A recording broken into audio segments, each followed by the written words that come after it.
What's up, people? One Nut Punch here. So I'm going back to Ready or Not because they're going to be releasing it in 1.0 tomorrow, December 13th, 2023.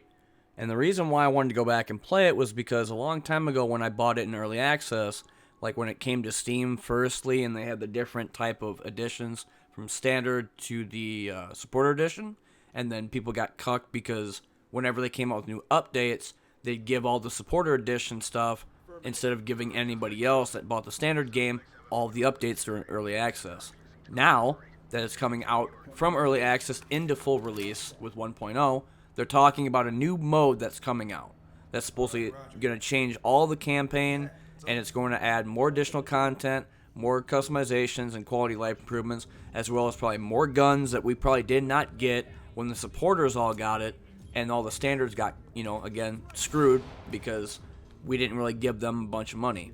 I'm saying this because this is actually what happened, because there were many times I wanted to put out a video or talk about Ready or Not, and I couldn't because I had the standard and not the deluxe edition or supporter edition. That being said, full release is tomorrow, December 13th, 2023, and I'm looking forward to it because I'm kind of glad to go back and play Ready or Not. The main reason why I want to go back and play is because I haven't really touched the game in a long time. I did buy an early access a while ago, like maybe when it first came out to Steam, but I never really put a bunch of time and effort into it.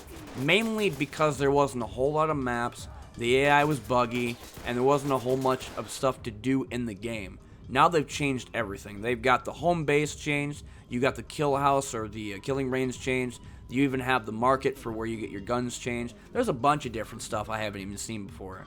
And being able to see Neon Club, the agency, the hospital, and even Mindjot being changed completely to where it used to be just nothing but a bare bones, like, default dev kit type of map to where you can even see work in progress and everything.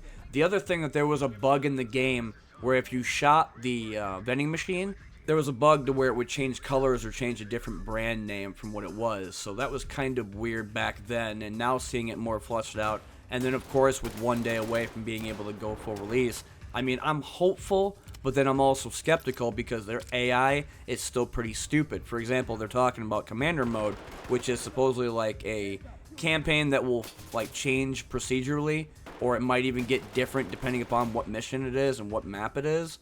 And the AI is not that great still. You tell them to go and barricade, or not barricade, but go through a doorway, and they won't do it. Sometimes if you try to tell them to do a mirror, they won't do that either. The only thing that they're good for is that if you go into a room, they will spot the enemy before you do and shoot them through the wall. That's probably the only good thing about the AI right now. Otherwise, movement's not that great. They haven't really done so well when it comes down to getting out of your way, being able to breach through a door, or some specific commands, especially when they're near you.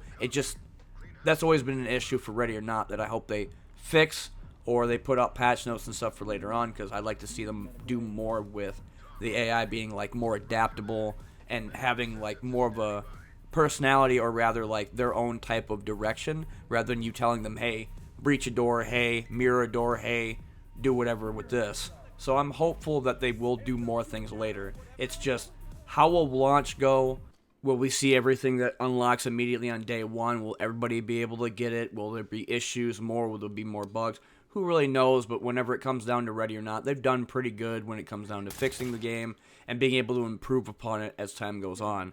That being said, they still have a couple of the guns that I seen when I played early access, from the beanbag to the stun gun, and I still use the riot shield because people ask me, well, what's the point of using it? You protect the front and you got nothing in the back. If your teammates follow you, they're going to laser anything that's behind you anyway. And, you should be checking corners before you go into another room, making sure that nobody's behind you inside like a bathroom or a corner, because they will spray and kill you that way. And the shield is just great to have because it doesn't really degrade or get like puncture holes the more you keep shooting into it. It just keeps bouncing off. And the gun that I use with that one is a 357 Magnum, because if I hit them, they're going down, even with armor. And if they don't go down from armor, they're going to be hurting. When I tell them to get on the ground after getting shot in the gut, they should be able to get down a lot easier than screaming at them 4 or 5 times. I remember that being a bug too in the earlier days of Ready or Not, to where if you said, get down the ground, you kept saying it, nothing would happen. They would just look at you like a deer in the headlights. And either a stun grenade would get them on the ground or tear gas, or you could be able to shoot your gun at them a couple of times and then they'll finally get on the ground. Because the one thing that they said, the developers were talking about in some of the patch notes, is that you have a morale with these people, and if they don't have their morale broken enough, whether it be, screaming at them more, throwing a grenade, or shooting it, or getting into a firefight, then they're not going to get on the ground. And that was always a thing every time they put out like a patch to fix the AI or deal with the pathfinding in it, because that's also an issue. I'm not really used to playing Ready or Not because I'm so used to playing Ground Branch, where you have open fields and you have like forested areas, and people are always asking, well, what's the difference between that and Ready or Not? Ready or Not is a SWAT game, meaning you're not always going to go in there to kill everybody. You just want to mostly get everybody alive, including the suspects, because you get more points that way. Ground Branch, on the other hand, is a mill sim, and that is you are going into areas against terrorists and killing every single one of them so that you can get an intel or just, clear them all out from an area.